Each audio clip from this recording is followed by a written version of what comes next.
Anim na individual ang naaresto ng mga operatiba ng Orion Municipal Police Station sa isang matagumpay na anti-illegal drug operation na isinagawa sa nasabing bayan, kung saan nasamsam naman ang hinihinalang shabu na nagkakahalaga ng humigit kumulang 200,000 piso. Patrolwoman Lixen Ray Soweran sa report.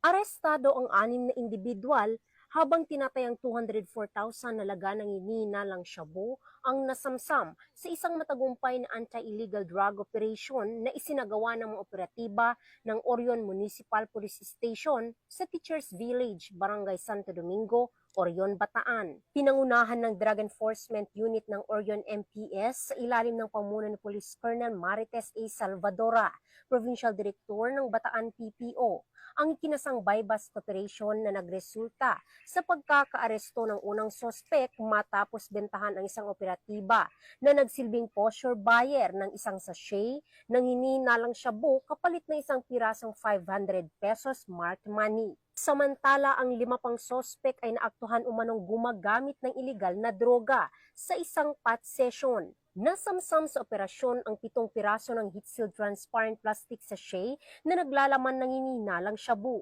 5 pirasong aluminum foil na may bakas ng shabu, 5 toother, lighter, at 1 pang piraso ng heat-sealed transparent plastic sachet na may bakas na shabu. Kasalukuyang nasa kustodiya ng Orion MPS ang mga inarestong sospek, habang inihanda ang pagsasampa ng kaukulang kaso laban sa kanila sa paglabag sa Republic Act 9165 o ang Comprehensive Dangerous Drugs Act of 2002.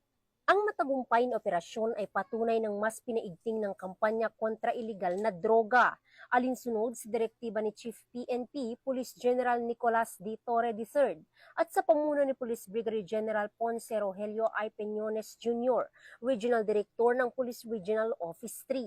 Patuloy ang determinasyon ng kapulisan sa pagbibigay ng ligtas at drug-free na komunidad para sa bawat mamamayan ng Bataan at buong Gitnang Luzon. Mula dito sa Gitnang Luzon, ako ang inyong PNN correspondent, Patrolwoman Lixen Ray A. Soweran, alagad ng batas, tagataguyod ng Balitang Pulis.